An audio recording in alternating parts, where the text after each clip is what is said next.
참팟을 응원하는 가장 쉬운 방법 아시나요?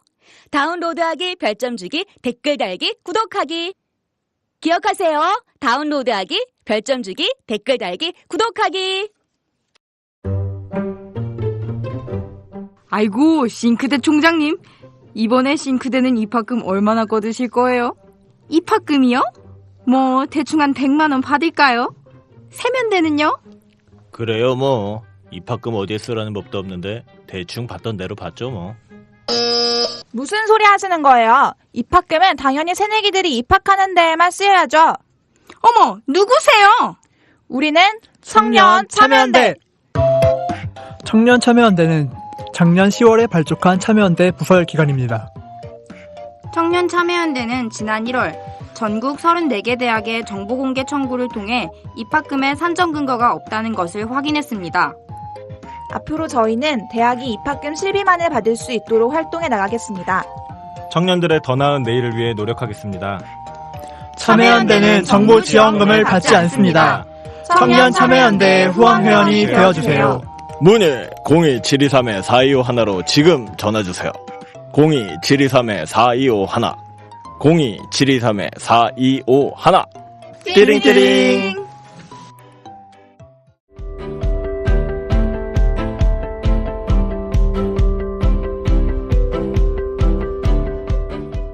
시민 여러분 안녕하십니까?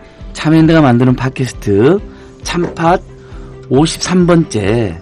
오늘은 우리 국민들 모두를 마음 아프게 했던 사건, 그리고 지금도 우리의 마음을 서늘하게 하고 있는 정말 쾌유가 되셔야 되는데 길게 지금 안타까운 상태로 병원에 누워 계시는 백남기 농민 어르신 사건.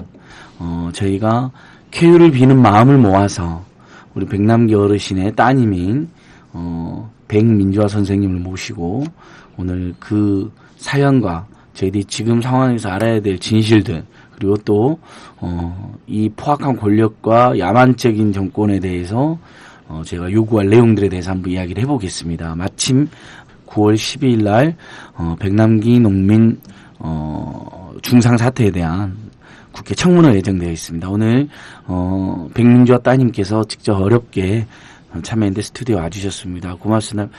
백민주 선생님 어서 오십시오. 안녕하세요. 예. 그리고 사랑과 평화의 로스쿨 한상희 교수님 오셨습니다. 반갑습니다. 예, 건국대 로스쿨 한상희 교수님이십니다. 정태현 선생님 오늘 개인 사정으로 못 오셨는데요. 셋이서 방송을 진행하도록 하겠습니다. 일단 우리 민주화 선생님은 네덜란드에 계신 것으로 이렇게 널리 알려져 있는데 잠시 귀국하신 건가요? 네, 맞습니다. 현재 저는 네덜란드 거주 중이고 사실 한 6주 전에 아버지께서 많이 안 좋아지셨다고 해가지고 제가 급하게 귀국했는데 다행히 조금 다시 나아지셔서 아직까지. 그러니까 6주 전쯤에 이렇게 많이 뭐 이도까지는 아니어도 굉장히 상태가 어려우시다 이렇게 상태가 안 좋다는 이야기가 있었죠. 이야기가 있어가지고 다들 걱정을 했었습니다. 네, 그때 연락 받은 거는 길어야 일주일이라고 하셨었거든요. 그래서 아마 굉장히 안 좋으셨는데 또 그 처방하는 약 중에 또 독한 약들이 이렇게 있나 봐요. 네. 그게 다행히 좀 들어가지고 다시 그 안 좋은 상태에서 그래도 조금 나아진. 지금은 이제 우리 국민들께서 이야기 편하게 하면 이제 흔히 말하는 식물인간에 가까우신 상태 이렇게 이해를 하면 되나요? 국민들. 예. 저도 이제 의사 선생님한테 여쭤본 건데 식물인간이면은 자가 호흡을 할 수 있대요. 의식은 없지만 자가 호흡을 할 수 있는데 아빠 같은 경우는 우선 인공호흡기를 달고 계시잖아요. 그리고 이제 의식이 없으니까 그 뇌사와 식물인간 그 중간이라고 보면 될 것 같아요. 그러니까 저도 그렇게 설명을 들었는데 혹시 해서 다시 한번 뭔가 좀 전문적인 의학적인 부분이어가지고 굉장히 상태가 안 좋으시다는 것만 아는데 좀 헷갈리기도 하더라고요. 초기에는 이제 병문안도 저도 몇 번 갔었고 얼마 전에 이제 우리 참여연대랑 시민단체들이 다 같이 쾌유를 빌고 이 포악한 권력의 폭력을 규탄하는 문화제 때도 갔었는데 그렇죠. 그때 우리 민주화 선생님 오셨더라고요. 네. 네. 그래서 제가 인사도 드리고 참여연대 그 노래회에서 이렇게 힘차게 이렇게 그 연대하는 분들을 위한 노래도 불러주시고 그랬는데 한상희 선생님께서 경찰 폭력 문제도 굉장히 전문가이시잖아요. 특히 작년 11월 14일 그 민중대에서의 경찰 폭력에 항의해서 경찰청 인권위원직을 항의해서 사퇴하신 일이 있으신 거죠? 그때 상황 한 번만. 예. 사실 그동안 그 경찰인권위원회라고 구성이 되어서 그러니까 이제 경찰 내부적으로 인권 보장이나 또는 인권 관련된 정책들 뭐 이런 것 자문도 하고 그랬었거든요. 상당히 많은 성과들을 거뒀다고 생각했는데 세월호 사건이 터지고 나서 이제 그 세월호 유족들이랑 그 주변에 있는 분들이 이제 서울로 오겠다고 진도대교를 진입하는데 막았지 않습니까, 경찰이. 네. 그때 인권위원회에서 상당히 강한 항의를 했습니다. 경비국장까지 불러가지고 경비국장과 정보국장을 불러서 왜 이렇게 했느냐, 이게 경찰의 역할은 아니다. 그때 이제 그 경비국장이나 정보국장은 물론 자기들이 잘했다고 이야기하면서도 앞으로 조심하겠다는 이야기는 했었습니다. 그러고 나서 이제 민중총궐기가 있었고요. 이 과정에서 이제 백남기 어르신께서 정말 그 큰 상처를 입고 이제 병원에 가시는 이런 상황이 벌어졌는데 사실 그렇거든요. 저는 그 부분에서 정말 인간적인 분노를 느꼈어요. 어쨌든 국가의 작용에 의해서 사람이 다쳤습니다. 그렇다면 잘잘못을 따지기 이전에 국가는 그에 대해서 유감을 표명하고 앞으로 어떻게 하겠다, 뭐 치료 문제는 어떻게 하고, 그 이제 가족들은 어떻게 위로를 하고, 그리고 우리는 어떻게 고쳐나가겠다, 이렇게 대답하는 게 정답이지 않습니까? 예. 그런데도 그 이제 뭐 경찰총장부터 시작을 해서 관련된 사람들 전부 우리는 잘못한 게 없다, 뭐 정당한 법 집행하다 보니까 그렇게 됐다고 발뺌하는, 이거는 국가가 할 일이 아니라고 생각했습니다. 더더군다나 경찰청 인권위원회라는 인권을 이야기하는 그런 그 회의에 제가 한 위원으로 참석해서 할 수 있는 일이 아무것도 없다고 생각하는 거죠. 오히려 그거 자체가 우리 경찰을 정당화시키자는 일종의 그 기만 전술의 수단으로 이용되고 있는 건 아닌가. 예. 그런 분노가 치솟았거든요. 그러면서 뭐, 당시 인권위원들이 몇 분이 같이 사퇴하셨던가요? 아니면 네, 저 혼자 사퇴를 했습니다. 그 인권위원이 몇 분이나 되세요? 구성이? 한 10명 가까이 되거든요. 10명 중에서 선생님만. 일단은. 나머지 인권위원 선생님들도 문제의식은 있으셨을 그렇죠. 것 같은데. 네. 다 같이 이제 문제의식도 있고, 뭐, 저도 이제 그때 고민했던 게 내부에서 다시 한번 이제 또 분위기를 만들어서 경비국장도 부르고 해서 다시 한번 따져볼까. 뭐 그런 생각도 했습니다만은 아무래도 뭐 저 생각으로는 그게 좀, 그 뭐 어떻게 보면 너무나 가장된 속보이는 그런 것 같은 느낌을 받았어요. 11월 14일 저희들도 참여연대도 이제 민중대를 이제 응원하는 의미, 왜냐하면 전국의 노동자나 농민이나 빈민들이 많이 모여들으셨기 때문에 시민단체들도 이렇게 응원하는 의미로 저희는 뭐 그 맨 뒤쪽에 있긴 했지만 참여해서 그 상황을 보았거든요. 근데 정말 그렇게까지 심하게 물대포를 쏘고 사람을 막 거의 죽일 듯이 그렇죠. 위에서 아래로 이렇게 직사하는 걸 제 눈으로 똑똑히 봤거든요. 이렇게 뒤쪽으로 이렇게 후미진 데에서. 그래서 사람이 안 다쳐야 되는데 막 이렇게 걱정했는데 결국 이렇게 비극적인 사고가 발생했는데, 그랬던 저한테도 심지어는 경찰이 또 소환장을 보내가지고요. 저도 한 4시간 조사를 받았습니다. 그러니까 저희는 완전 단순 참가라는 게 눈에 뻔히 보이는데도 불러다가 4시간 동안 조사하고 또 검찰에 또 부른다는 거예요. 아니, 경찰의 진술 그렇게 열심히 했는데. 그래서 지금 검찰 조사는 지금 못 받고 있는 상황인데, 저도 이제 그런 생각이 들더라고요. 뭐, 제가 다치지는 않아서 그나마 뭐, 다행이라고 생각하고 있는데, 뭐 얼마나 많은 사람들이 그때 우리 백남기 심판에서 많이 다치기도 했고, 또 뭐 소환자가 수백 명이 넘는다는 거예요. 그래서, 공권력이 정말 엉뚱한 대로, 국민을 죽이는 대로, 국민을 괴롭히는 대로 낭비되고 있구나. 산상희 선생님께서 항의해 주셨고, 그때 제 이제 국민한사로서 고맙더라고요. 이렇게 경찰 쪽에도 그래도 항의를 해 주신 분들이 있어서. 사실 저는 뭐 그때 이제 사표를 내고 했을 때는 저 개인적인 분노 때문에 그랬었는데, 그리고 이제 뭐 혼자 삭히긴 좀 뭐해서 페이스북에 이제 그 사임문 해가지고 이제 그걸 올려놨는데, 의외로 많은 분들이 이제 제 글을 읽고 동조를 해주셨어요. 그래서 그래도 뭐 아주 미미하지만은 뭐 이런 부분에 대해서 서로 그 분노를 공감하는 그런 자리가 됐구나 하는 점에서는 좀 그 많은 패친들에게 고마워요. 같이 공유해주고 같이 분노해주고 이제 그게 이제 우리들의 힘인데, 그죠? 맞습니다. 선생님께서 가장 분노한 사건은 이 한 농민에게 가한 그 물대포 살인적 폭력 그래놓고도 인정도 사과도 않는 네. 그런 행태.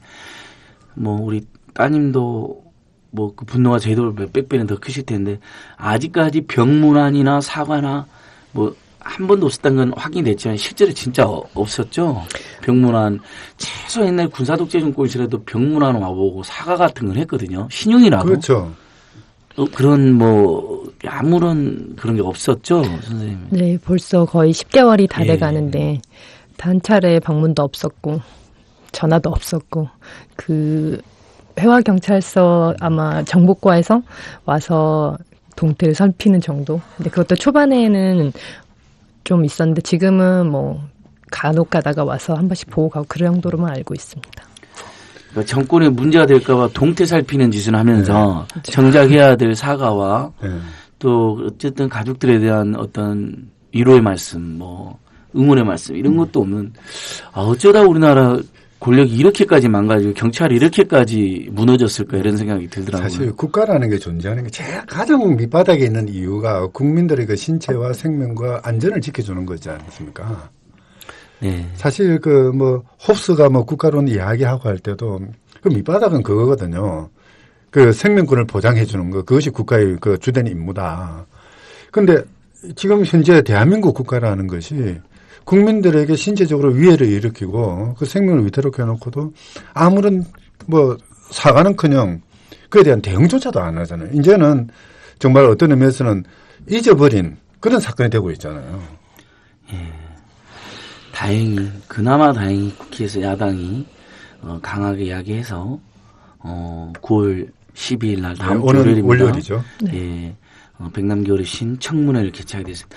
가족들도 청문회를 요청하고 그랬으니까 그나마 좀 의미 있는 소식인데 이제 아버님이 9월 9일이면 그러니까 오늘이 지금 9월 7일인데 내일 모레면 300일째인가요? 이렇게 네, 쓰러지신 지? 네, 이번 주 목요일이 300일 되는 예. 날입니다. 내일. 내일. 네. 아, 내일이네요. 9월 8일. 네. 그럼 내일 저녁에 저기 아버님의 쾌유와 이 국가폭력을 규탄하는 큰 문화제가 열린다고 들었는데 네. 그런 상황도 한번 말씀해 주시면 어떨까요? 네, 평소에도 목요일마다 이렇게 조그맣게 촛불 문화제가 진행되고 있는데 내일 같은 경우는 또 마침 목요일에 또 아버지가 병상에 계신 지 300일째 되는 날이라서 또 원래는 그 농성장에서 조그맣게 진행했던 거를 아마 마로니에 공원에서 약간 더 크게 진행할 것 같습니다. 아마도 방문하시는 분들이 평소보다는 좀 많으실 걸로 예상되는데 혹시 가까이 계시면 같이 오셔서 마음 나누면 감사하겠습니다. 예. 그러니까 지금 서울대학교 병원 앞에 네. 우리 카톨릭 농민회라든지 시민단체, 농민단체 분들이 농성장을 차려서 농성하면서 항의를 하고 있는 중이고 매주 목요일마다 쾌유를 빌리고 규탄하는 문화제가 있는데 내일은 9월 8일 목요일 저녁 7시부터는 그 건너편 마로니공원에서 좀 크게 네. 시민들이 참여할 수 있는 그래서 우리 참파 애청자들께서도 혹시 시간이 되시면 같이 참여도 해주시고 또 평소에도 농성장 가면 이렇게 응원할 수 있고 그렇게 되어 있는 거죠? 네네. 매일, 농성장은 그 11월 14일 그 사건 이후부터 쭉 차려져서 지금까지 계속 유지되고 있고요. 매일같이 전국에서 이렇게 농민분들도 오시고 또 시민단체분들 또 개별적으로도 방문하신 분들이 계셔서 그 힘으로 이끌어 나가고 있는 것 같습니다. 예. 가족들이 힘내셔야 됩니다. 뭐, 우리 백도라지 따님, 백문자 따님 이렇게 따님들이 또 열심히 활동하셔가지고 많은 국민들이 감동도 받고 또 미안한 마음도 가지고 있을 텐데요. 그 작년 11월 14일 도대체 당일 어떤 일이 있었던 것인지 가족들이 좀 파악도 하고 이번 청문회에서도 그걸 규명해야 될 텐데 네. 우리 가족들께서 뭐 그동안 뭐 페이스북이라든지 여러 기장에 항의도 하고 근데 최근에도 무슨 발로 조종했다라고 손도 아니고 네. 날림으로 사람을 공격하면서 경찰이 국민을 이런 것도 밝혀진 것 같은데 근데 민주화님께서 혹시 우리 청문회를 앞두고 네. 이런 점들이 반드시 규명돼야 된다라든지 쭉 정리하시 그런 부분 좀 말씀 좀 해주시면 어떨까요? 네, 사실 저희가 이제 많은 정보들을 알고 싶은 것들이 많지만 많은 것들을 숨기고 있기 때문에 사실 정말 알고 싶은 것들이 많긴 한데 그래도 그 중에서도 우선 강신명 경찰청장이 거의 10개월간 꾸준히 얘기했던 게 적법했다, 정당했다, 그리고 뭐 그런 식으로 말하고 있잖아요. 그럼 아버지가 죽을 만큼의 저런 상해를 입고 있는 모습을 보고도 적법했다고 말하는 거는 아빠가 죽을 만큼의 위법한 행위를 했다고 말하는 건데 도대체 그것을 어떻게 증명할 것인지 참 궁금하고 우선 경찰이 물대포를 사용함에 있어서 과연 그 위험성을 인지하고 사용했는지에 대해서도 묻고 싶고 그 물대포 누가 봐도 알 수 있듯이 물대포 자체가 거의 살상 무기 같았잖아요. 저도 처음 알았지만 아빠 사고로. 근데 경찰들도 그런 게 충분히 훈련이 되고 한 후에 사용을 하고 있는 것인지 그런 많은 의문점들이 있는데 그런 것들 아마 이제 저희가 이제 자료들을 많이 드렸으니까 의원님들께서 질문으로 많은 것을 알아내셔야 하는데 모르겠습니다. 경찰 쪽에서 저희가 원하는 답은 피해갈 거라고 생각하거든요. 그래서 아마 밀고 당기는 그런 청문회가 되지 않을까 생각합니다. 일단 한상희 교수님 그 물대포 사용 법규가 있지요. 그렇죠. 뭐 복사해야 되고 분사해야 되고 그렇죠. 얼굴에 가격에서는 안 되고 사실 그리고 이게 다 불법 행위잖아요. 당연히 그렇죠. 경찰이 자기들이 정한 법규를 자기들이 안 지키는 행위인데 그 부분 조금 모든 걸 다 떠났어요. 어떤 경찰이 그 작용을 한 결과로 사람의 생명이 위태로울 정도의 상해를 입었다. 그 자체로 그 작용은 잘못된 것입니다. 예, 그렇죠. 아무리 적법한 매뉴얼을 따랐다고 설령 그렇다 하더라도 뭔가가 잘못된 일이 있을 거라는 건 분명히 예견할 수 있거든요. 물대포라는 게 그만큼 위력이 강하기 때문에. 그렇다면은 항상 모든 경우들을 대비해 가면서 이제 조심스럽게 사용을 해야 되는데 이제 그게 제대로 안 됐기 때문에 이렇게 그 중대한 위해가 발생한 거 아닙니까? 그렇다면 당연히 그 부분에 대해서는 경찰이 자체적으로 조사를 하든지 또는 뭐 검찰이나 다른 수사기관의 조사를 하든지 밝혀내야 되는 거죠. 그런 것들을 덮어놓고 그냥 뭐 경찰청장이 자기 생각으로 적법하다 정당하다라고 이야기하는 거는 이거는 잘못된 거죠. 그 자체가 뭔가 감추려고 하는 그런 의도가 있는 것 같고요. 그리고 뭐 매뉴얼만 보더라도 뭐 그렇지 않습니까? 허리 이하로 해야 되고 뭐 그런 매뉴얼 자체가 없더라도 이거는 법에 있어서의 기본입니다. 어떤 물리력을 행사할 때는 특히 신체에 대해서 물리력을 행사할 때는 피해가 가장 적은 방향으로 행사하는 거. 그래서 제가 알기로 외국의 경우에도 물대포를 사용하고 하는 경우에 많은 훈련을 한다고 그러거든요. 사실 물대포가 이게 정확하게 가서 총알처럼 명중하는 게 아니지 않습니까? 그렇죠. 분산되는 것이기 때문에. 그렇기 때문에 되도록이면은 밑으로 쏘고 신체 위해가 되지 않도록. 그리고 이제 군중들을 격리시키거나 군중과 경찰을 격리시키는 그런 목적으로 사용하고 뭐 이렇게 되는데 지금 백남기 어르신 그 사건의 과정들 비디오가 동영상이 많이 나와 있지 않습니까? 그런 거 보면은 그게 전혀 없죠. 그냥 무턱대고 사람을 향해서 쏴는 거거든요. 이건 어떤 이유에서도 정당화될 수 없는 그런 문제가 될 적나라한 폭력이죠, 이거는. 네. 누가 보기에도 그냥 동영상이 공개됐으니까요. 저도 생생히 봤습니다. 현장에서 제가 목도는 못했고 저희들은 아버님이 백남기 어르신이 쓰러져서 후송되는 장면을 이제 저희는 봤는데 걱정이 되더라고요. 이게 얼마나 세게 했으면 이렇게 후송까지 되나 했는데 일단 나중에 확인된 동영상은 아버님이 이제 하도 물대포로 앞에 있는 농민들이나 노동자 시민들을 경찰이 괴롭히니까 성큼성큼 항의하는 차원에서 뭐 하지 마라 이렇게 약간 소리도 지르신 것 같고 하면서 이렇게 앞으로 가고 그러고 있는데 뭐 예를 들면 무장을 하신 것도 아니고 뭘 그렇죠. 던진 것도 아니고 것도 손에 아니고. 아무것도 들지 않으셨어요. 정확히 나오잖아요. 그리고 이제 거기 밧줄이 묶어져 있으니까 밧줄 쪽에 손을 좀 기껏 하셨다는 게 밧줄 정도의 손을 대신 건데 그러면 경고로 하지 마라고 하든지 아니면 분사를 해가지고 옷에 물이 적게 하면 또 그런 게 우리가 저희도 집착하면 물대포가 우리 쪽으로 오면 뒤로 다 물러서거든요. 당연히 사람은 물러서죠. 그리고 적정한 선에서의 경고를 할 수도 있었던데 바로 그냥 위에서 그냥 내리 꽂아버리잖아요. 그래서 그리고 쓰러졌는데 그 위에 또 그렇죠. 그것도 구급차까지도 그리고 구하러 가는 청년들이 있는데 그걸 또 쏘고 그 추적해가면서 쏘는 거죠. 쏘고 구급차까지 쫓아가면서 또 쏘고 그러니까 마치 저 피사체를 네. 죽여야겠다고 생각하는 거나 그렇게밖에 저도 생각 안 들까. 정말 그런 마음이까지 있으셨는지 그런 마음은 아니셨으면 하는 바람이지만 우리나라 경찰이. 네. 근데 외관상으로는 거의 죽여야겠다고 작정한 거 아닌가 이런 생각이 들었거든요. 그 뭐 경찰이 이야기하기는 그 내부에서 조그마한 모니터를 보면서 이게 잘 안 보인다 뭐 그렇게 대답을 했지 않습니까? 그렇다 하더라도 그 정황을 보면은 군중도가 더불어서 아버님이 같이 오신 게 아니고 혼자 오셨거든요. 아, 맞습니다. 그리고 아무리 작은 모니터라도 손에 무언가 흉기를 들었는 거 아닌가 알 수 있는 상황이단 말입니다. 그렇다면은 그 혼자 한 분의 어떤 그 위력으로 경찰차라는 이 물대포 차라는 여기에 위해를 가할 수 있다라고 누구도 생각하지 못하는 상황이죠. 예. 그러면 당연히 그 경우에는 정말 경고를 하든지 또는 다른 경찰관에 가서 그 좀 다른 데로 좀 모시든지 아니면은 정말 그 물대포를 좀 밑으로 쏴서 물이 튀게 만들어서 접근을 못하게 한다든지 이렇게 해야 되거든요. 사람을 향해서 쏴서는 안 되는 거죠. 그 규정에도 사람 얼굴에 가격하면 안 되고 허리 아래로 하게 돼 있고 곡사 또는 분사하고 되어 있으니까.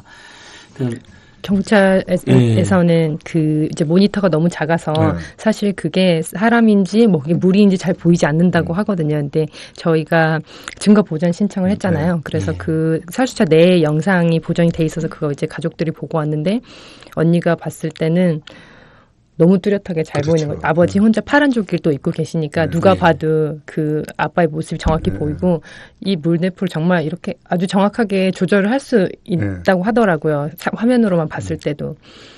근데 이제 그럼에도 불구하고 자꾸 경찰 쪽에서는 뭐 잘 보이지 않는다. 뭐 거리 조절 같은 거는 뭐 눈대중으로 한다 이런 식으로 넘어가는데 그 앞뒤가 다 맞지 않으니까. 그거 자체가 자기 모순이거든요. 그러니까 안에서 그 물대포 같은 그런 무시한 그 위력을 가지는 무기죠. 이 무기를 사용하면서 안에서 바깥을 식별할 수 없는 상태로 했다면은 이건 물대포 전체가 흉기인 겁니다. 맞습니다. 아주 위험한 물건이죠. 그런 물건은 그 시위 진압용으로 사용하면 안 되는 거거든요. 경찰 장비가 돼서는 안 되죠. 설명만으로도 직권남용, 그렇죠. 폭력의 죄가 확실하고요. 근데 이제 그 설명도 사실 거짓 설명이라는 게 잘 안 보인다면서 어떻게 그렇게 한 사람한테 쫓아가면서 아주 치밀하게 아예 아까 계속 제가 반복지만 것처럼 죽여야겠다고 맘먹을 정도라는 느낌이 들 정도로 너무나 정확하게 얼굴 쪽을 향해서 또 이렇게 주저앉으시고 쓰러지는데 거기 계속 따라와가지고 얼굴 쪽으로 그게 식별이 안 되면 그렇게 할 수가 없거든요. 막 어디 헛반대라도 가야 되는데 전혀 그런 게 없었잖아요. 그렇죠. 그리고 저희 아버지가 이렇게 뭐 검정색 옷을 입고 있었던 것도 아니고 파란색 조끼라서 그 누구보다 잘 보였을 농민의 거라고 선생님 그날 그걸 입고 오셨더라고. 그거 봤거든요. 그 조끼.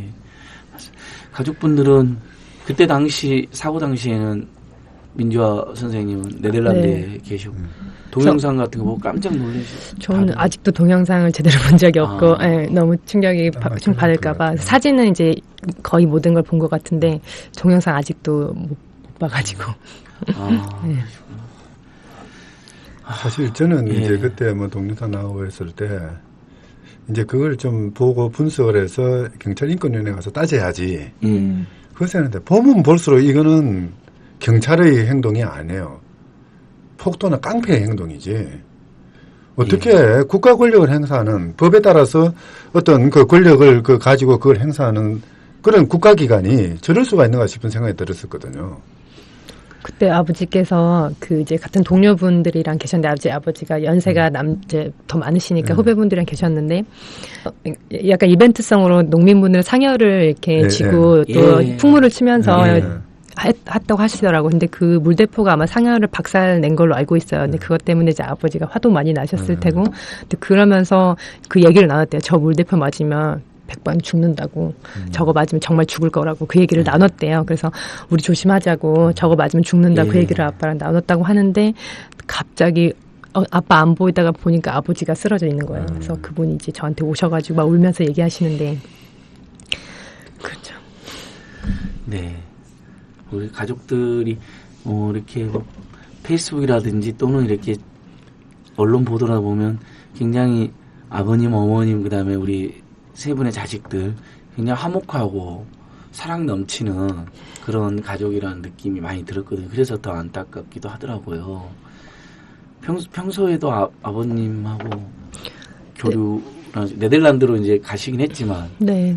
저도 막내딸이기도 하니까 이제 아빠 원래 성격상 되게 사람 좋아하시고 또 되게 자식 바보 스타일이셔가지고 이렇게 저희가 나이가 이제 30이 다 넘었는데도 그 사랑 표현을 되게 잘하시거든요. 뭐 세상을 다 줘도 바꿀 수 없는 우리 막내딸 이러면서 이런 표현을 항상 하시는 그런 분이셔가지고 뭐 그렇게 그쵸 저희 가족은 화목한 가족이었죠.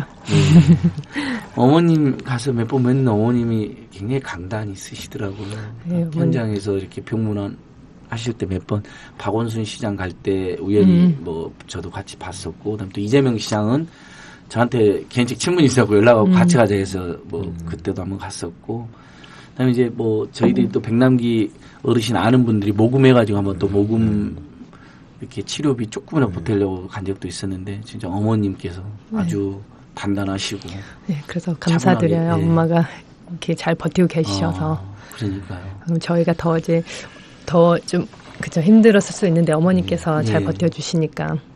그리고 이제 보니까 어머님이랑 우리 세 남매 가족이 번갈아 가면서 아버님 병문한다고 현장 병원 지키기도 하시고 계시더라고요. 네, 지금 이제 거의 저 와 있는 기간에는 거의 날마다 아빠 가서 뵙고 있고, 엄마가 이제 보성에 고향에 잠깐 내려가셨다가 또 올라오셔서 거의 날마다 아빠 뵙고 있고.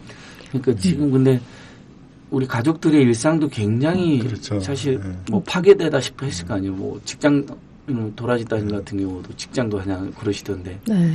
초기에는 병문안 때문에 휴가도 막 내셨어야 했을 것 같은데. 네, 초기 아마 3개월가량 언니가 거의 회사를 못 나갔고, 저도 거의 한 달 넘게 들어와 있었고, 근데 지금 언니는 이제 직장에는 복귀했고요. 그 와중에도 이제 아버지 관련 뭐 참석해야 될 일이 있으면 회사에서 또 편의를 봐주셔가지고 참석하다가 지금 또 제가 들어와 있으니까 언니가 했던 일들 좀 제가 넘겨서 이렇게 하고 있는 중이에요.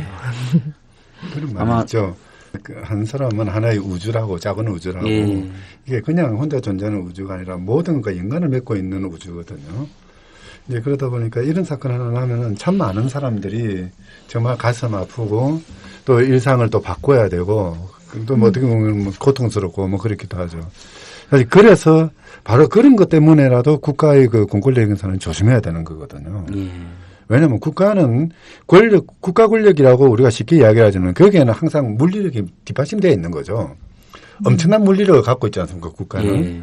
그걸, 그러니까 뭐 아무런 여과도 없이 아무런 조심하지도 않은 채 그렇게 행사해서 사람을 다치게 한다는 건 이거는 근대 국가에서는 있을 수 없는 일이죠.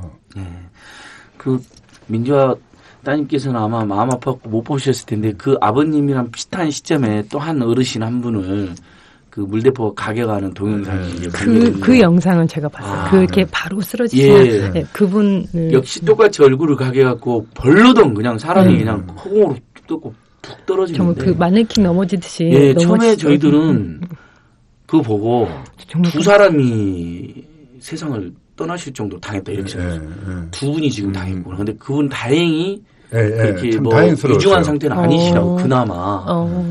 그러니까 그냥 그분은 한번 벌러나고 떨어져 버렸거든요. 근데 아버님은 계속 떨어졌는데도 계속 쏴버리니까 저희도 더 그 묵직하게 당하신 거죠 보니까요. 그 쓰러지셨을 때도 이미 아마 다치셨겠지만 그 이후에 쏘는 것만 멈췄어도 이 정도까지는 아닐 거라는 생각을 저희 계속 하게 되더라고요. 딱 주저앉았을 때 발로 했다면서요. 이번에 박주민 의원이 그거 청문회도 운전할 때 우리 악셀을 빼는 것처럼 뺐어야죠. 쓰러졌네 하면서 보통 이거 내가 잘못했는데 쓰러졌나 보통 이렇게 하잖아요.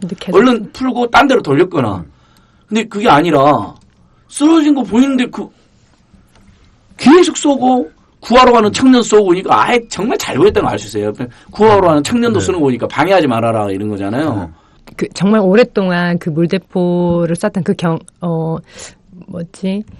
그 경찰이 누군지 이름조차 저희는 몰랐거든요. 안 알려줘서. 근데 지금 이제 이름은 나왔던 청문회가 가까우니까 이름까지는 떴는데 정말 우리는 원래 그런 놈인지 모르겠지만 그 순간 정말 미친놈이 아니었나 생각을 해요. 정말 그 시위 진압하는 중에 본인은 실수라고 하는데 저희는 정말 100% 고의라고 믿고. 실수라고 보기는 어려울 것 같은데. 적어도 법적인 의미에서의 실수는 아니죠. 예. 물론 순간적으로 좀 잘못 생각했다라고 이야기할 수는 있지만은 적어도 법적인 차원에서는 그렇죠. 그것도 다 예정되어 있는 거거든요. 물대포에서 실수는 이런 것 같아요. 여러 사람이 막 과학적인 행동을 하고 있으니까 막 흩뿌리다가 네. 이렇게 흩뿌리는 과정에서 조금 갑자기 흔들렸다든지. 네. 그러다가 맨 오른쪽에 끝에 있는 사람 얼굴 쪽으로 가가지고 그분이 뭐 좀 다쳤다 이러면 아 고의가 아니라 이렇게 흩뿌리다가 한쪽에만 좀 가격되고 이럴 수가 있는 건 그게 아니잖아요. 아니죠. 그리고 또 다른 사례도 있었고 벌러덩 넘어진 또 어르신 사례도 있었고 그러니까 아예 얼굴 쪽을 향해서 그리고 또 날씨도 추웠고 예. 거기에 또 그냥 순수한 물이 아니잖아요. 그 고통을 생각하면은 그렇죠. 예. 끝도 없는 것 같아요. 저 뒷꼬랑지에 있는데도 그렇게 맵더라고요. 맵고 또 거기에 체류액의 일종인데 뭐 파바라고 우리 보건의료단체연합 의사 선생님들 말에는 굉장한 유독성이 있는 물질. 요것도 이것을 섞어서도 지금 문제가 된 거. 그게 캡사이신 말고 예, 또 캡사이신 다른 말고 PAVA라고 PAVA인데 뭐 넓은 의미의 그 유독이라도 유해성 뭐 또는 이런 물질이어서 또 짧은 시간에 집중적으로 살포가 되면 뭐 발암 물질 중에 하나다 이런 지적이 계속 있는 물질을 왜 경찰이 그런 것을 우리 국민들에게 아니 물대포로 추이를 줬고 겁을 줬으면 됐지. 사실 대부분의 국민들이 물대포 나오면 겁도 나고 겨울에 특히 11월 13일 그날 되게 추웠거든요. 그리고 무엇보다 고향에서 시골에서 농사 짓다가 쌀값 폭락하고 농촌 몰락하고 이것 때문에 속상해서 오신 거 너무 잘 알고 있잖아요. 정부 정책이 경찰 입장에서는 잘 됐다고 생각하는지 모르겠지만 우길 수는 있겠지만 또 우리 국민 어르신들이 시골에 농사 짓는 할아버지 할머니들 올라오셨으면 더더욱 조심해야겠다 이렇게 생각해야 된다고 생각하거든요. 그렇죠. 젊은 장정들 앞에서 하고 있었던 것도 아니고. 그럼에도 불구하고 아버지 이제 뭐 옛날 뭐 학생운동 했던 그런 뭐 농민운동 그런 얘기 가지고 전문 시군이라고 이런 얘기까지 하잖아요. 근데 아니 그럼 지금 경찰청장은 전문 음주운전꾼이죠. 그러니까 더 나쁜 놈 사람이죠. 전라도 보성에 사는 숨겼잖아요. 전문 시군이 어디 있어요? 그러니까 아버님 보니까 아니 뭐 천상 농민이시잖아요. 마지막까지 올라오기 전까지 밀밭 갖고 다 오셨던데 그래서 그 아버님이 가꾼 밀밭 대밀 이렇게 카톨릭 농민회에서 이렇게 행사 때마다 나눠주시거든요. 근데 정말 예사롭지가 않더라고요. 아까 한 선생님 말씀처럼 한 우주가 또 이렇게 들판을 푸르게 자신의 노동으로 갖고서 가족들과 이웃들과 나눠 먹고 살던 정직하고 성실한 농부셨던 것 같은데. 아니 그분의 존재로 인해서 많은 사람들이 즐겁고 행복했잖아요. 예. 그게 하나의 우주거든요. 예, 그러니까 이 우주가 지금 요즘에 시골 가면 물밭을 보기 어렵잖아요. 쌀이나 보리밭은 보이는데 그 자체가 굉장히 많은 우리 공동체나 국민들께 이웃들에게 즐거움을 주셨을 텐데. 그게 90년대까지만 해도 그 우리밀 씨를 다 말려버려가지고 없었다고 그렇죠. 하더라고요. 그래서 아버지가 시작하셨던 게 그 우리밀 살리기 운동이랑 또 우리콩 살리기 운동이라는 게 있는데 우리밀은 그래도 꾸준히 해오신 농부님들이 계셔서 지금은 이제 어떤 조직도 생기고 공장도 있고 해서 미미하지만 판매도 하고 이렇게 되는데 우리콩 살리기 운동 같은 경우는 이렇게 유지가 잘 안 돼서 없어진 걸로 알고 있어요. 우리밀은 그래도 하긴 우리콩 그런 말은 좀 수입이 많이 되고 거기다가 요즘에는 이제 우리 농민단체들이 다 같이 문제는 GMO 유전자 변형에서 뭐 옥수수콩 이런 거 뭐 수두룩하게 들어온 상태여서 아버님이 요즘 늘어나고 있는 그 알러지 그 비염 같은 것도 그 원인이 GMO일지도 모른다는 이야기가 있더라고요. 아버님께서 카톨릭 농민회, 그 다음에 전국 농민회, 그리고 우리밀 살리 운동부 뭐 이렇게 주로 활동. 네, 아마 전국 그 전농과는 항상 카톨릭 항상 함께 했던 하지만 그 조직에 계셨던 건 아니고 쭉 카톨릭 농민회에 계셨었고. 그러니까 카톨릭 농민회를 기반으로 주로 활동하시고. 그 다음에 이제 전국 카톨릭 농민회 회원이면서도 전국 농민의 회원님분들도 있으신 것 같기도 하고. 젊은 시절에는 뭐 카톨릭 농민의 전국 부회장까지 하시고 뭐 전남에서 활동하시고 하시다가 지금은 이제 최근에 이제 고문 그 정도로 계셨던 것 같아요. 그 전농이나 이런 데서 총궐기에 참여했던 게 이제 쌀값 보장 안 되고 했던 거. 사실 올해는 또 더 떨어졌다고 그러네요. 쌀값이 형편이 없대요. 박근혜 대통령 공약을 정면으로 어긴 거잖아요. 뭐 공약을 얼마 이상으로 소멸하겠다. 21만 원으로 인상하겠다고 했었는데 지금 아마 13만 원 된가 그 정도 수준인 13, 것 14만 같아요. 원에서 더 떨어져 버렸는데 더 떨어졌대요. 농사지으면 지을수록 더 적자이거나 아니면 입에 풀칠도 하기 어렵다는 그렇죠. 건데. 예. 그러니까 그렇게 해서 올라오신 분들이면 네. 곱게 모셔서 청와대 앞에서 집회를 할 수 있게 해줘야죠. 그렇죠. 백악관은 아시다시피 백악관까지 가서 하잖아요. 네. 그다음에 이제 민정 선생님 네덜란드에서도 이렇게 시위하고 이런 게 많이 화제가 되는데 네. 많이 할 것 같은데 네덜란드는. 유럽은 시위를 굉장히 적극적이기도 하고 때론 과격하게도 네, 큰 네. 문제가 안 되던데 보니까 그렇죠. 어떤가요? 뭐 저와 같은 개인적인 이제 가족의 문제로 저는 이제 1인 시위를 한 거니까 조그맣게 한 건데 뭐 제가 1인 시위 했을 때는 저는 이제 그냥 로테르담 기차역에서 홀로 했었는데 뭐 딱히 큰 무슨 반향을 일으키고 이렇게 그런 생각을 하고는 한 건 아니고 제가 이제 멀리 있는데 딸로서 너무 할 수 있는 게 없는 거예요. 사실 한두 달이 지나면은 아버지의 이제 건강은 대처하기 힘들어도 그 주변 일들은 해결이 될 거라고 생각했어요. 제가 너무 단순했던 것 같기도 한데 그래도 아빠가 이렇게 크게 다쳤는데 이게 아무 일도 아닐 거라고 생각할 수가 없잖아요. 그래서 아니 사람이 뭐 아빠가 팔이 부러진 게 아니고 다리가 부러진 게 아니고 뇌를 다쳐서 이제 생명을 잃을 직전까지 간 건데 사실 아버지가 그날 돌아가신 것과 다름이 없어요. 사실은. 왜냐하면 의사가 모시고 가서 임종을 보라고 했었거든요. 이거는 수술해도 의미가 없다. 왜냐하면 뇌 출혈이 너무 심해서 그 뇌압이 너무 높아가지고 뭐 수술을 해서 이 피를 다 빼내도 뇌 그 손상이 너무 크기 때문에 의식을 깰 수가 없대요. 그 이제 의식을 못 찾는 이유가 두 가지인데 그 두 가지 다 해당이 된다는 거예요. 아빠 같은 경우는. 그래서 수술을 한다고 해서 뭐 뭔가 희망을 갖지 말라는 말을 이미 듣고 수술을 받으신 거여가지고 그런 상황인데도 뭐 사과는 뭐 그쵸 자존심의 문제이기 때문에 사과를 그렇게 쉽게 받을 거라 생각하진 않았지만 그래도 이 문제를 이렇게 방치하고 갈 줄은 몰랐어요. 나라에서. 사실 그래요. 사과라도 사과를 받을까 말까 할 상황이잖아요. 네. 너무 끔찍한 폭력을 저질렀으니까. 근데 저희들도 참 순진했던 것 같아요. 그래도 사과할 줄 알았어요. 아무리 무도한 조건이어도 그래도 사과는 하겠지. 병문안은 오겠지. 경찰청 청장이더라도.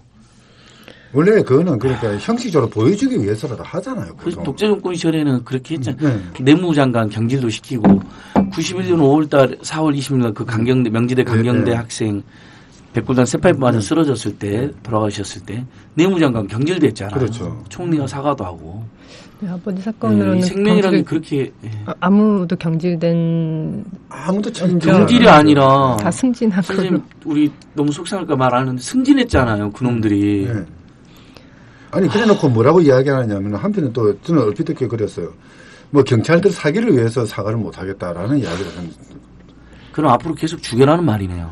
아니 저는 그 말 듣고 이게 과연 이게 정상적인 사람이 한 정신이 정말 박근혜 대통령 말대로 혼이 나가버린 사람들이 계속 그렇게 싸라는 거 아닙니까? 그러면 앞으로도. 글쎄 말이에요. 앞으로 또 이런 사고가 생겨도 상관없다는 것처럼 보이잖아요. 책임 묻지 않을 테니까 조준해서 싸버려라 이런 거잖아요. 이게 나라가 아니죠 이렇게 되면. 아니 정말 뭐 경호 필요도 있고 막 했다고 합시다. 근데 우리나라에서 10만이 넘는 그때는 13만 정도라고 그랬잖아요. 그죠? 그런 군중들이 모여가지고 우리나라처럼 평화롭게 집회하는 그런 동네가 어디 있어요. 맞아요. 근데 우리나라는 10만 명이 13만 명이 모여가지고 거의 대부분 해산할 때 청소까지 하고 가는 사람들이에요. 이렇게 평화적으로 집회를 하고 시위를 하는데 거기에 대해서 물대포가 뭡니까 이게. 거기다 또 손해배상 청구까지 했잖아요. 그렇죠. 시민 상대로. 7억을 지금 민주노총 등등 해서 전농해갖고 7억을 지금 손해배상 청구소송까지 돈으로까지 주겠다는 건데 한 선생님 말씀 맞습니다. 우리나라 국민 집회의 특징은 다른 시민이나 생명에 대해서 절대 공격을 안 한다는 절대 것이고 공격하지 않죠. 뭐 현장에서 일부 발생한 일정의 불상사라면 경찰 버스에 대한 일정한 항의인데 그 정도는 국민의 항의의 그런 뜻으로 그게 집회가 그것마저도 뭐 버스도 훼손이 안 됐으면 더 좋을 수도 있겠지만 아니, 그래도 그 정도는 봐야 되는 그 정도는 할 수 있는 거 집회의 목적이 국가에 항의하는 거거든요. 그랬을 때 그 집회 현장에 제일 앞에 나와 있는 경찰차나 경찰 장비는 국가의 상징이에요. 그 상징에 대해서 우리가 공격하고 고함 지르고 경우에 따라서 좀 흔들고 그러면 당연히 집회에서 당연한 속성이죠. 네. 그 부분에 대해서는 국가는 참아야 돼요. 사실 차벽이 없었다면 그것조차 그런 축구조차 그럼 없을 거라 생각하거든요. 그럼요. 차벽을 치니까 차벽을 국가의 상징으로 인식해서 국가 항의를 폭력의 하는 상징이죠. 이렇게 웃고 노래하면서 집회하는 13만 명의 군중이 어딨어요? 아니 사실. 세계 어디를 가도 정말. 진짜 이거는 기네스북에 올라야 될 거예요. 그러니까요. 그리고 차벽 쳐갖고 있으면 사실 못 넘어오게만 하면 거기 있다 사실 고향 내려가실 분들이잖아요. 밤은 네. 못 새거든요. 왜냐하면 가서 밀농사 지어야 되거든. 그렇죠. 그 네, 눈앞에 자식 같은- 곡식 올라오는 네. 게 눈에 보이는데. 그리고 한 보통 우리 농민 어르신들은 이미 룰이 있어요. 경찰 너무 잘 알아요. 6시쯤에 내려가세요. 보통 6시, 맞아요, 7시에 맞아요. 내려가시고, 내려가시면서 이제 도시락도 드시기도 하고, 이제 피곤하시니까 소주도 한잔 하시기도 하고. 하시고 뭐. 그리고 가도 새벽에 도착을 그러니까 보석만 해도 12시, 1시에 도착하니까. 맞아요.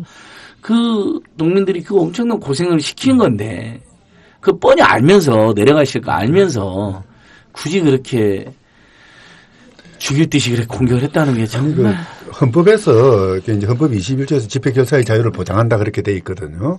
헌법에서 굳이 못 박아둔 이유가 뭐냐면은 집회를 하면은 사람들이 많이 모이기 때문에 폭력이 물리력이 행사될 수밖에 없어요.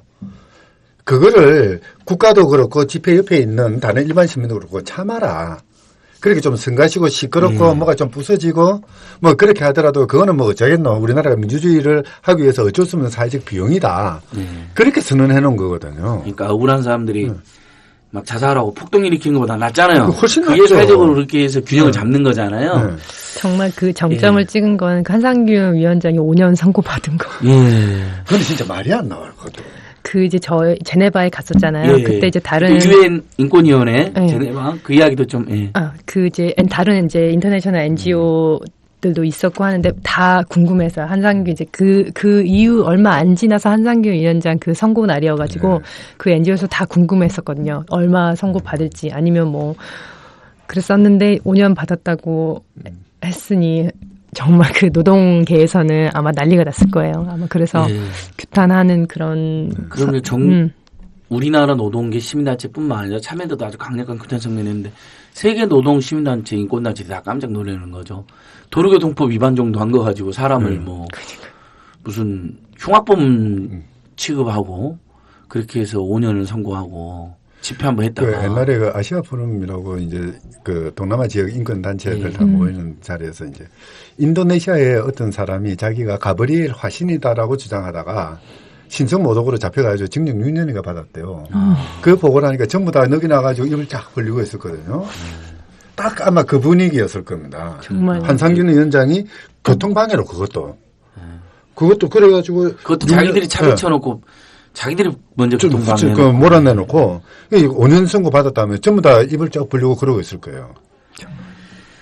그 유엔 인권회 그 참여연대 백가용 간사 그리고 우리 민주화 따님 이렇게 몇 분 가셔서 그 유엔 회의가 굉장히 좀 엄숙하게 하던데 팜플렛도 나눠주고 1인 시 피켓을 그 유엔 회의장 안에서 하시고 그게 이렇게 생중계도 그랬는데 유엔에서는 그거에 대한 약간의 무슨 제지 같은 것도 있나요? 약간 좀 그러려다가 사연을 보고 보장해줬다는 이야기도 있었던 것 같아가지고요. 사실 이제 유엔은 국가 중심이기 때문에 네, 그렇죠. 국가 발언들이 거의 중심이 되고 NGO 발언들은 이제 끝부분에 좀 모여 있는데 뭐 발언 시간도 더 짧고 그래서 이제 되게 최대한으로 또 줄이고 임팩트 있게 줄여가지고 얘기를 했었는데 이제 마지막에 사진을 든다거나 영상을 트는 게 사실 한다고 해야 그렇죠. 한다고 해요. 예. 근데 이제 그 변호사 같이 갔던 이제 공감 변호사님이랑 또 여기 참여연대 백강 간사님께서 본인들이 책임질 테니까 들어보라고 하는 거예요. 그래서 처음에 이제 걱정이 돼서 안 들까 하다가 사실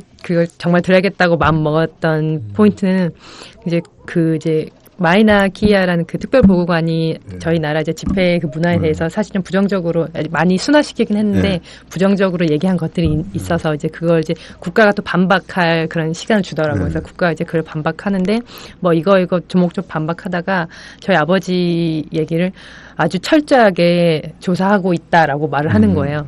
근데 거짓말을 그쵸, 아주 철저히 방치하고 있으면서 아니, 거짓말 많이 해요. 거짓말 많이 위원회에서 진짜 대놓고 거짓말하대 한국 정부가. 아주 거짓말이었죠. 그래서 같이 갔던 이제 분들이 다 같이 열받았는데 그 말을 듣고 사진 듣는 게 그렇게 큰 문제가 되지 않겠다 싶어서 그때 이제 사진을 들었고 이제 저희 이제 같이 갔던 분들 말고 다른 인터내셔널 NGO에서는 이제 저희 얘기가 이제 워낙에 충격적이고 하니까 많이 그 전부터 연대를 해주신 데도 많고 심지어 제가 갔던 그 체류비나 이런 것들도 다른 또 그 스위스에 베이스 두고 있는 NGO에서 다 또 비용을 대주셨어요.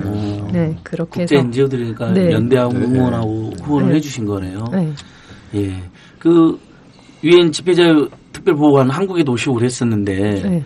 한국 정부가 집회자를 거의 뭐 침해하고 있다 이렇게 강하게 성토도 하셨는데 거기서도 그런 발언을 하신 거죠, 그분이니까. 네, 그렇죠.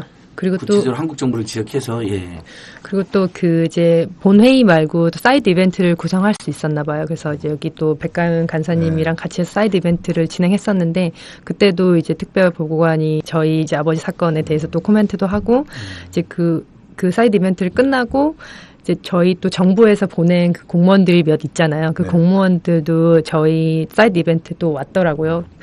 근데 이제 그 특별 보고관이 불러가지고 이런 사건을 보고만 있냐고 너네는 그러면 안 된다면서 그래서 저희 정부에 대한 사실 이제 뭐 비공식적으로 그냥 얘기한 거지만 정부에 대한 욕도 많이 했고 그 공무원 불러서 가서 한마디라도 하라고 저기 그 백남기 씨 딸이 와 있는데 눈으로 보고도 아무 말 안 하냐고 가서 한마디라도 하라고 시켜가지고 그 공무원이 와서 마음 되게 심적으로 되게 미안하고 안타깝게 생각한다면서 같이 눈물도 보이고 하더라고요. 이제 그랬지만 또 국가 발언 때는 또 그분이 직접 말한 건 아니지만 그 국가 발언 때는 또 철저히 조사하고 있다고 얘기하는 그런 이중성을 봤습니다. 외교적인 레토릭이 있거든요. 그럴 때는 뭐 이제 국내법에 따라서 이제 대응하고 있습니다. 이런 정도 대답을 하면은 그건 외교적으로는 넘어갈 수 있는 거죠. 철저히 조사한다는 건 말이 아니죠. 거짓말을 대놓고 완전 대놓고 거짓말. 피해자 가족들도 있고 국내 인권단체 감시자들이 가서 보고 있는데 얼마나 황당합니까? 본인들도 민망했겠죠. 그리고 결국 한국 정부나 경찰은 국내에서는 전혀 쌩까고 모른 척하고 방치하고 심지어는 전문 시위꾼으로 이렇게 더 오히려 모독하더니 그나마 그쪽 외교관 중에 한 명은 인간적으로도 미안했다라는 뭐 그나마 그 일부 사과가 거기서 이루어졌네요. 역설적으로. 그것도 우리 유엔 특별보고관님이 일종의 이제 호통 같은 거 쳐가지고 참. 사실 우리가 여기서 국가라고 이야기를 하고 외교관이라고 이야기를 하고 수사기관이라고 이야기를 하지만요.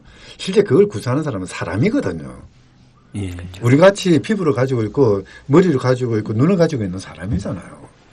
어떻게 이런 문제에 대해서 그렇게 몰인정하게 할 수 있느냐는 거죠. 더더구나 보수 정권이라는 정권에서 정말 인간성이라는 거 그리고 가장 인간 밑바닥에 있는 윤리라는 걸 누구보다 소중하게 생각해야 되는 사람들이 이런 식으로 해서는 안 되죠.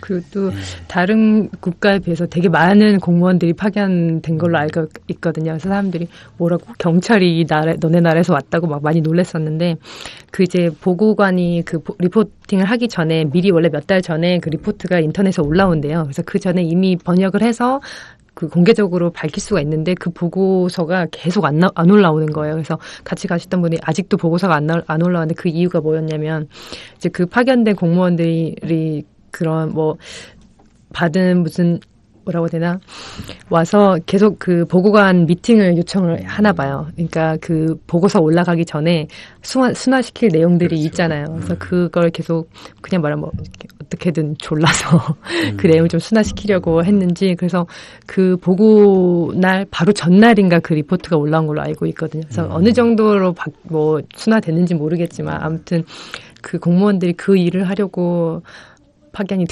됐더라고요. 그러니까 철저히 밖에 나와서 그냥 나쁜 짓 하려고 한 거네요. 진실을 은폐하려고. 그래서 또 이제 그때 파견됐던 공무원들 이제 그 뭐 체류비 이런 것들이 어떻게 의원실을 통해서 공개가 된 적이 있는데 그 체류비도 저희가 또 직접 봤어요. 그게 그때 한번 경찰 업무 보고가 한번 있었거든요. 얼마 전에 그 한 달 전이었나 저 와 있을 때였는데 그래서 그때 이제 강신명 경찰청장 불렀다가 이제 업무 보고 받는 그런 국회에서 그런 자리였는데 그때 이제 그 조사를 하면서 그 파견 보낸 경찰들이 사용한 그 체류비 막 이런 것들이 좀 밝혀져가지고 그런 것도 봤는데 그래 그 일 하려고 파견돼가지고 세금을 또 이만큼 썼구나 우리도 보면서 그러니까요. 예산 낭비를 심지어 또 예산 낭비까지 하다 또 걸린 거네요. 예, 그 독일에서도 물대포를 네, 맞고 눈이 한쪽 실명하신 분이 있어서 그게 독일 사회에서 큰 문제가 돼서 그분이 한국에 박은호 씨. 예, 박은호 선생님 오셔가지고 그때는 민주화 따님 말고 도라지 따님이랑 2층 참여대 강당에서 기자회견도 하고 그랬던 것 같은데요. 그러니까 세계에서도 뭔가 이런 아무튼 물대포가 굉장히 살상 무기로 인신 그렇죠. 그 과중한 상처를 주고 중상을 입히는 무기로 지금 문제가 되고 있는 독일에서 지금 확인이 된 거죠. 그분 사건 이후로 독일에서는 물대포 사용을 한 적이 없고 또 그것 때문에 영국에서는 아예 물대포 사용 금지됐다고 봤어요. 아마 독일의 그 물대포가 중고로 영국에 팔려갔을 겁니다. 그래가지고 이제 런던 시장이 그걸 쓰려고 하니까 지금 수상이 됐던 메이가 그때 내무부 장관이면서 이거는 위험한 무기니까 쓰면 안 된다라고 막았죠. 그러면 살상용 무기를 어떻게 우리 국민들한테 써오냐. 그리고 경찰청에서도 영국 경찰은 그 프라이드가 대단하잖아요. 우리는 국민들의 편인데 어떻게 이렇게 살상용 무기를 쓰느냐 안 못한다. 그게 정상이죠. 꿈만 같은 이야기네요. 그래가지고 뭐 상당히 많은 돈을 날렸다. 그래서 예산 낭비다 이런 비판도 있었던 걸로 알고 있어요. 그러니까 사가지고 못 썼으니까. 그 업무 보고 때 강신명 경찰청장이 이제 마지막에 코멘트로 달았던 게 이런 사고가 난 건 참 안타깝지만 우리도 경찰의 신변을 보호해야 한다. 그러니까 뭐 경찰들도 정말 위협을 많이 받는 상황에서 경찰을 지킬 수 있는 방법들이 필요하다. 그런 얘기를 하더라고요. 그래서 그런 물대포를 경찰 목숨을 지키려고 쓴다는 건데 저걸 지금 말이라고 하는지. 그러니까 이 사람이 진짜 퇴임하는 마지막 순간까지 국민들이 열받게 하더니 그런 이상한 말도 했군요. 아니 사실은 그 이제 군중이 모이면은 경찰은 당연히 동원돼야 되죠. 질서 유지를 하기 위해서. 그러면 경우에 따라서는 군중이기 때문에 어디로 튈지 모르게 경찰을 보호해야 되는 건 사실입니다. 그런데 그렇게 보호하기 위해서는 경찰이 자기들 나름대로 자위적인 매뉴얼을 만들고 그 훈련도 그렇게 해야 되는 거죠. 어떻게 보면은 질서 유지라는 목적을 위해서 최소한도의 권력을 행사하는 방어적인 그 경찰 개념으로 가야 되거든요. 그런데 우리 경찰은 이해 안 해요. 군중을 해산시키고 공격하고 돌격하는 시스템이라는 거예요. 당연히 그는 충돌이 일어나고 어떻게 보면은 경찰에 대한 위해를 자초하는 셈이거든요. 우선 그 경찰청장이라면은 그 부분부터 반성을 먼저 해야 됩니다. 그러니까 집회를 하는 사람들이 어떤 목적을 가지고 집회를 하고 그 사람들이 여태까지 행태가 어땠는가. 조금 전도 말씀드리지만 세계 기네스급으로 우리나라 그 군중들은 평화적으로 집회를 하지 않습니까? 그러면은 경찰과 군중의 충돌을 최소화하는 방향으로 매뉴얼을 만들고 이제 그 집회 관리를 해야 되는 거죠.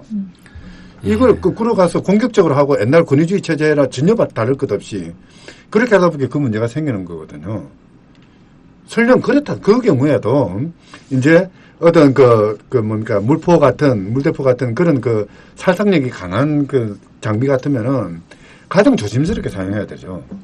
군중과 경찰을 격리시키고 그리고 이제 물대포는 되도록이면 군중 쪽이 아니라 경찰 쪽으로 가야 되죠. 그 군중들이 접근하지 못하도록 방어벽을 만들어줘야 되거든요. 그런데 이번 경우는 방어벽이 아니라 공격 무기가 돼버렸지 않습니까? 시당초부터 잘못 쓴 거죠.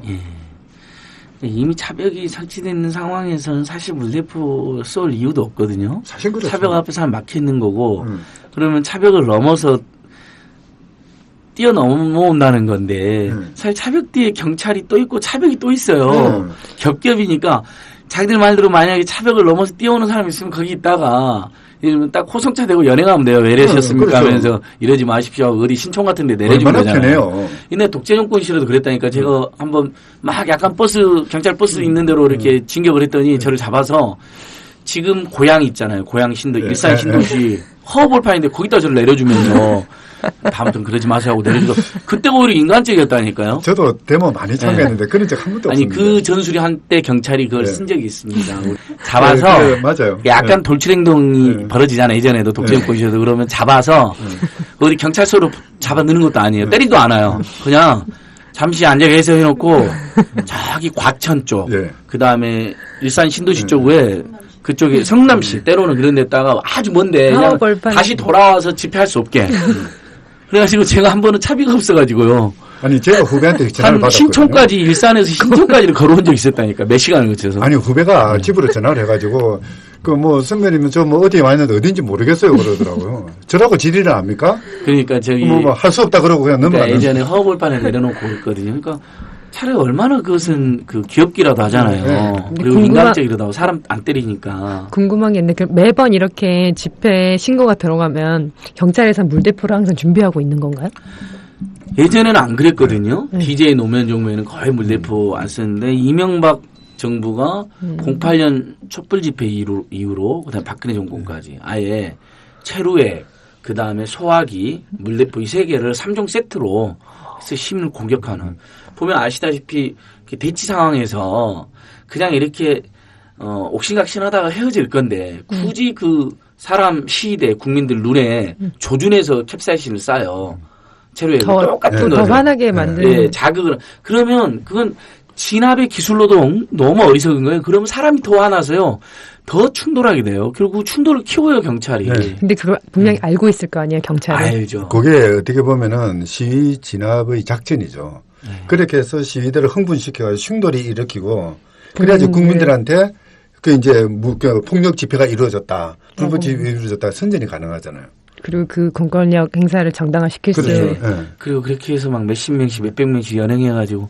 근데 사실 국민들이 경찰에 바라는 것은 그런 뭐 억울한 사람들을 억누르는 게 아니라 강력범죄나 이런 흉악범죄 예방하고 빨리 혹시 그런 범죄자 있으면 잡아들이고 이런 거지. 뭐 기자회견 10명 하는데 경찰이 막 100명이 와 있고요. 뭐 이제 민주화 따님도 몇 번 보셨을 네. 거예요. 황당하잖아요. 기자회견만 하는데도 네. 정말 그러니까 아니, 절도할 만한 사건이 농성장에 한 10명 있는데 막 주변에 보면 경찰이 수백 명 와 있고 막 맞아요. 이러잖아요. 얼마 전에 여의도에서 학생들 데모한다고 그 경찰 1,600명이 그 들어갔다면서요. 네, 맞아. 그때 대학생 한 200~300명? 그렇죠. 예. 예. 그리고 무슨 망치도 들고 들어가고 그것도 사진도 굉장히 화제가 됐잖아요. 네. 경찰들이. 얼마나 여학생들 놀랬겠어요. 진짜 그 햄머 망치 있잖아요. 그걸 들고 들어가더니까 뭐 문을 따겠다는 취지였던 것 같은데 얼마나 황당해요. 아무튼 뭐 이야기하려면 끝이 없는데 오늘 뒷부분에서는 약간 실소를 제가 터뜨렸네요. 우리. 웃기도 해야죠. 네, 그러니까 아니요, 죄송합니다. 우리 아버님 생각하면 우리 국민들 그래도 최소한의 연민과 양심, 꼭 연민의 양심까지는 아니어도 그냥 인간이라면 누구나도 안 됐고 농사 짓던 아버님의 어르신이 집회 한번 왔다가 어떻게 저런 험한 꼴을 당하셨나 하고 다들 이렇게 분노하고 그래서 그런 심정으로 제가 한 60분 가까이 진행했는데 핵심은 어쨌든 9월 10일 청문회인 것 같습니다. 내일 저녁 문화재도 좀 시민들이 많이 모여가지고 우리 기적 같은 쾌유도 좀 염원하고 기도해 주시고요. 그다음에 이 잘못된 포악한 저는 이 박근혜 권력을 포악한 권력이라고 합니다. 포악하고 무도한 권력인데 좀 준엄하게 꾸짖어 주시고 청문회 때 여당 의원들 또 엉뚱한 소리 할 수도 있거든요. 저번에 보셨죠? 오만 소리 다 하죠. 그 청년들이 때린 거 아니냐 그랬잖아요. 김진태, 김도욱. 제가 그 두 명의 이름을 영원히 잊지 않고 있습니다. 김진태, 저 봐라, 잘 봐라. 청년이 때린 것 같다. 아직도 근데 그 얘기를 계속 끌고 가는 것 같은 게 강신명이 최근에 중앙일보에 인터뷰를 했더라고요. 원인 분석이란 말을 쓰더라고요. 아직 아버지의 그 뇌출혈에 관한 원인 분석 중이고 그 원인이 분석이 돼서 정말 원인이 밝혀졌을 때 본인이 사과를 하던 말든 하겠다고 하니까 아직도 그 원인이 물대포라고 생각하지 않는다는 거잖아요. 그러니까 그 청년의 주먹이 닫았는지 안 닫았는지 끝까지 없는 그 사건을 어떻게든 끝까지 그러니까 그 기조네요. 그렇죠? 뭐 어떻게 보면 좀 일배 전략이잖아요. 그러니까 막 말도 안 되는 말을 퍼뜨려 놓고 그걸 점차 말이 되게끔 계속 반복해서 이야기함으로써 국민들한테 예. 속이는 거죠. 그 동영상 보면 금방 나오잖아요. 어르신이 쓰러지니까 계속 가격당하니까 옆에 깜짝 놀래가지고 이렇게 일으켜세요 그리고 아니면 또는 막으려고 하는데 바로 또 등짝하고 뒷덜미로 해갖고 그분이 차차차차 이렇게 한쪽으로 쓰러지는 거지. 그리고 그것을 주먹으로 가격하는 장면으로. 어떤 모자란 사람이 그 위력의 물대포를 보고도 들어가서 사람을 때릴 생각을 하겠어요. 그리고 말이 되는 소리를 하죠. 자기들은 그런 정말. 생각 같이 시위한 사람들끼리 때리는 건 제가 본 적이 없어요. 네. 우리끼리. 그런 일이 그건 상상 자체가 안 되잖아요. 같은 편끼리, 거기서. 그런 말을 또 새내기 의원들이 받아서 공식적인 자리에서 한다는 것 자체가 너무 뭐랄까. 아니, 저는 더 한심한 게요. 그런 말을 보다는 기자들이에요. 그걸 말이라고 보도를 해요, 그걸. 그러니까 이런 다 때려죽일 정편 망언이 어디 있어요? 때문에 이렇게 정편. 했어야 되는 건데, 여러분 기억해 주십시오. 김진태, 김도부원입니다. 인륜을 저버려도 이렇게 저버릴 수가 없는 것이고, 해서는 안 될 망언을 일삼고, 그리고도 또 국회의원에 대해서 지금도 그런 짓거리를 자행하고 있습니다. 우리 국민들이 철저히 기억하고, 반드시 언젠가 심판해 주셔야 될 사람들이라고 생각하고요. 우리 민주화 따님께서 지금 어쨌든 많은 국민들이 우리 가족들이 요구해서 청문회 9월 10일 날 이루어지는데 청문회에 대한 바람 또는 뭐 여당 의원들까지 포함해서 여당 의원들도 좀 이 방송을 들을지 안 들을지 모르겠지만 좀 우리 가족들의 그 호소 좀 듣고 제발 방해라도 안 했으면 여당 의원들이 진상규명은 안 도와줘도 제발 엉뚱한 소리하고 방해만 안 했으면 좋겠다는 바람인데 예.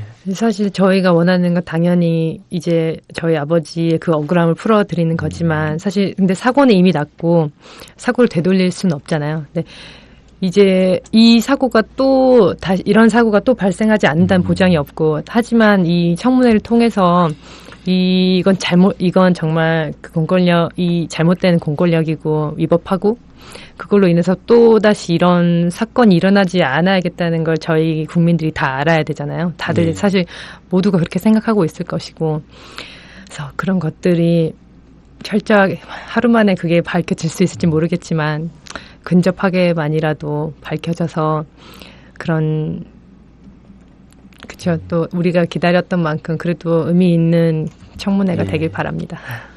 사실 저도 예, 그때 교수님. 참고인으로 예. 진술하게 예, 월요일 날 되었거든요. 예. 청문회 때. 하여튼 능력은 없지만은 어쨌든 그 청문회가 아주 귀하게 마련된 자리지 않습니까? 그리고 어쨌든 그 백남기 어르신 사건의 진상을 한 번이라도 다시 한번 생각할 수 있는 아주 좋은 기회거든요.